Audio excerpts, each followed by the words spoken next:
Bonjour, et bienvenue dans cette nouvelle vidéo. La question de cette vidéo est la suivante.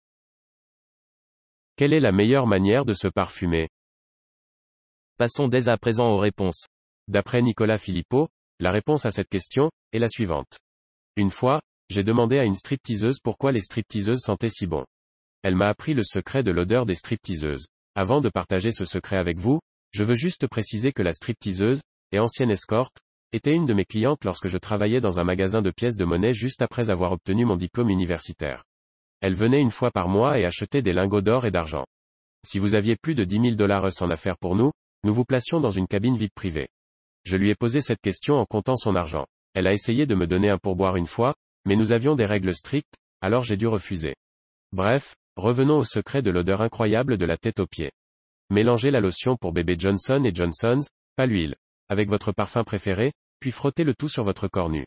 La lotion pour bébé évoque ce sentiment d'innocence et le parfum vous donne un soupçon de femme.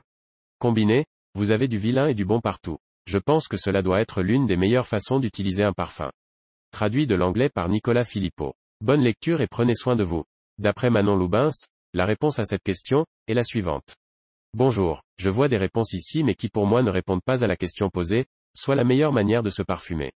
Peu importe quel type de parfum, eau de toilette, eau de parfum, parfum, le meilleur moyen pour qu'il diffuse au maximum est de le déposer aux endroits où le pouls se sent, ce qui va permettre au parfum de diffuser continuellement, le cou sous les oreilles, les poignets et pour les femmes sur le sternum entre les seins. Personnellement, je vaporise sur un poignet et le frotte contre l'autre poignet, puis je frotte chaque poignet sur mon cou sous mes oreilles.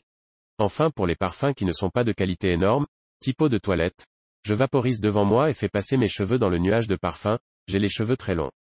Il faut aussi savoir que le parfum va changer d'odeur au cours de la journée en se mélangeant à l'odeur corporelle, donc le timing de pose doit être pris en compte selon ce que vous voulez. D'après Galance François, la réponse à cette question est la suivante. Personnellement, j'adore l'odeur de l'huile de monoï que je mets souvent en été. Mélangez à votre parfum favori, ça peut être formidable. Testez, vous verrez bien. Parmi les parfums de femmes, dans ma tendre jeunesse, j'en ai adoré un qui s'appelle Abanita. C'était le parfum préféré d'une belle jeune femme blonde que j'ai aimée et j'en ai toujours gardé un souvenir très spécial. Je me rappelle avoir senti un autre parfum merveilleux en me baladant au centre-ville de Marseille il y a fort longtemps. J'ai eu l'audace d'arrêter la charmante jeune femme qui le portait pour lui demander le nom de son parfum, mais elle a refusé de me le dire, ajoutant avec un petit sourire que c'était son secret. La meilleure manière de se parfumer, je pense que c'est de faire comme notre chère Marilyn Monroe. Quand on lui a demandé ce qu'elle portait la nuit, elle a répondu avec un sourire malicieux, je dors nu et je ne porte que mon numéro 5 de Chanel.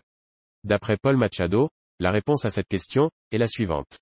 La meilleure manière, qui m'a été donnée par la propriétaire de ma parfumerie préférée, est de vaporiser le parfum sur les endroits stratégiques du corps. Notamment sur les zones de chaleur, c'est-à-dire là où on va sentir votre pouls, ainsi votre parfum se diffusera mieux. C'est pour cela que je me parfume toujours sous les oreilles. Les poignets sont aussi une zone intéressante car ils sont constamment en mouvement et votre parfum va pouvoir se diffuser en fonction de vos mouvements. Ensuite, je dirais que le choix du parfum est essentiel. En effet, certains parfums, notamment les notes Hesperidae, ont un sillage et une longévité assez faible. On arrive à la fin de cette vidéo, si elle vous a plu je vous invite à mettre un pouce bleu, ainsi que vous abonner. Si vous souhaitez donner votre avis, je vous redirige vers la partie commentaires pour continuer le débat sur cette question.